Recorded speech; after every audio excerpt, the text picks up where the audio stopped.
Hola a las personas.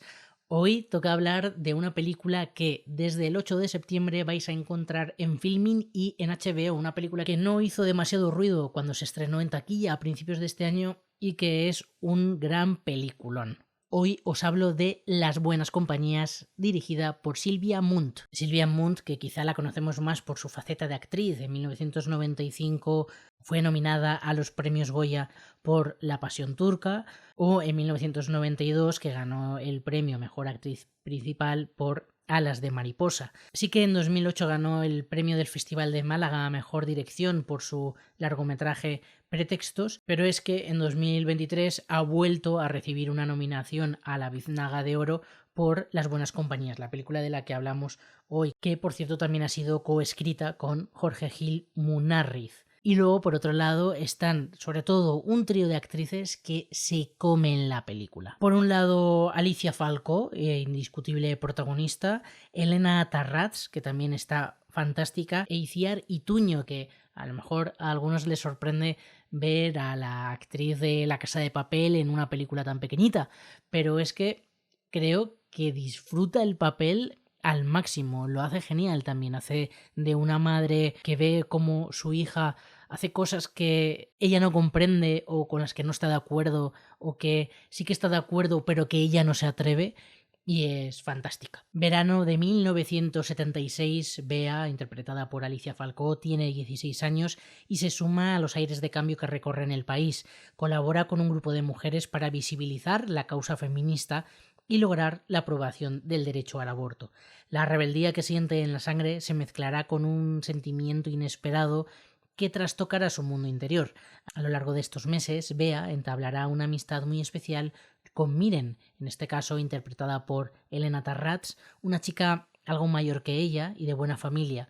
Su compromiso político y su relación con Miren convertirá ese verano en una etapa que marcará un antes y un después en su vida. Bueno, la película está basada en hechos reales, sobre todo el contexto, ese contexto de los años 70 en el que las mujeres todavía no podían abortar y había asociaciones clandestinas que ayudaban a las mujeres a hacerlo. En muchos casos las ayudaban llevándolas al extranjero, en otros casos las ayudaban dándoles asistencia médica, ya que ellas mismas se provocaban los abortos. Es tremendo. La película es verdad que lo utiliza como un hilo de fondo para denunciar aquello, para recordar sobre todo, y para que no se nos olvide, que quizás es lo más importante, lo difícil que fue conseguir ese derecho y cómo las mujeres sufrieron auténticas barbaridades. Mujeres que de hecho creo que hay un momento de la película que explica de corrido todas las barbaridades que se hacen o se hicieron en España para evitar los embarazos no deseados, desde pincharse con una aguja de punto, utilizar una percha, meterse agua. Bueno, es muy doloroso ver esos momentos en la película, que no se ve nada, no es que veamos nada así escabroso, pero simplemente el hecho de saber que eso ocurrió realmente te remueve. Y lo importante seguramente sean las secuencias o las tramas secundarias, cómo los personajes se relacionan entre sí. Vemos como esta chica de 16 años que tiene un padre en la cárcel, que no sabemos muy bien por qué está en la cárcel, pero intuimos que puede ser por protestar, por no estar de acuerdo con el status quo, por intentar cambiar las cosas. Vemos como ella sigue un poco sus pasos metiéndose en estas asociaciones que luchan por el aborto, ¿no? Y que ella al final de alguna forma intenta emular a su padre o ser fiel a ese compromiso político. Y por otro lado tenemos a la madre, es una madre sufridora, es una madre que entiende perfectamente la lucha de su hija, pero que ya no se atreve, que ella piensa que todo lo que se puede hacer al respecto va a ser doloroso y que va a perjudicar más a su hija que otra cosa. Entre ellas, la relación no es del todo fácil, pero existe un cariño y existe ese momento también de adolescencia que la chica quiere despegarse de sus padres, quiere no terminar de ser como ellos, quiere buscarse su propio camino, y en este momento ella empieza a ayudar a su madre en el trabajo, limpiando una casa, y es cuando conoce a esta chica mayor, muy atractiva, muy divertida, también con un punto de locura que que la trastoca totalmente, ¿no? Y que le cambia la vida por completo. Y es muy interesante en este sentido cómo son los tres personajes y cómo de diferentes son. Por un lado tenemos a una madre que se autocensura a sí misma, que es casi castrante consigo misma y con su alrededor de alguna forma también, que solamente piensa en el deber como mujer. Tenemos a una hija rebelde, pero también con los pies en la tierra y que tiene ciertos miedos, que tiene ciertas inseguridades, que se esconde en ese papel de luchadora política, pero en realidad no se atreve a algunas cosas, que es tímida, que es introvertida, que en definitiva tiene miedo, que está muerta de miedo, y se encuentra con el personaje de Miren, que contrasta con ella totalmente porque es una cría, es mayor que ella, pero se comporta como una auténtica cría. De hecho, quizá podríamos analizar a los tres personajes a través del análisis transaccional que se utiliza a veces en psicología, en los que se suele hablar de tres estados del yo: el yo niño, el yo padre y el yo adulto. El yo niño está claro que es Miren, es una persona que está siempre pensando más en sus deseos, en sus necesidades, en lo que quiere en el ahora, no piensa en ningún tipo de responsabilidad. Es impulsiva, es fantasiosa. Por otro lado, el yo padre sería la madre, que está condicionada por lo que piensa, por su cultura, por cómo ha sido su educación, por lo que cree que puede pasar, y de esta forma lo que hace es ahogar a su yo niña y no dejarse llevar por los impulsos. Por así decirlo, vive en el prejuicio. Y luego, por otro lado, tendríamos al yo adulto, que sería curiosamente más Bea, que es más juiciosa, aunque tiene un punto de intentar ser rebelde, de intentar ir contra las normas. Realmente se presenta como alguien que tiene muy claro lo que hay que hacer, que a lo mejor se equivoca, que a lo mejor no son las formas, pero desde luego, si por ejemplo hay alguien que está sufriendo, pues habrá que ayudarle.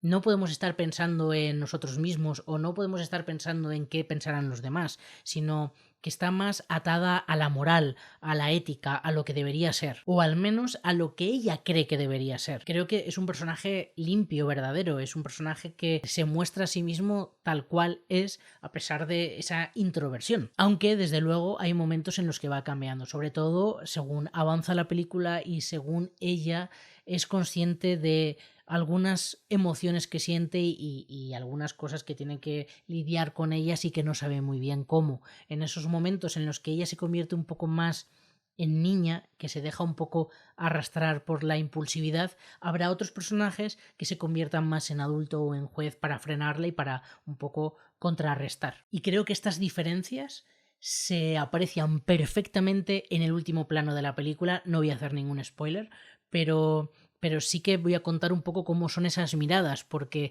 de repente tenemos a tres mujeres metidas en un coche que miran hacia adelante y cada una mira de una forma totalmente distinta. Tenemos a una Miren que mira por la ventana pensativa, seguramente sin saber muy bien qué hacer con su vida.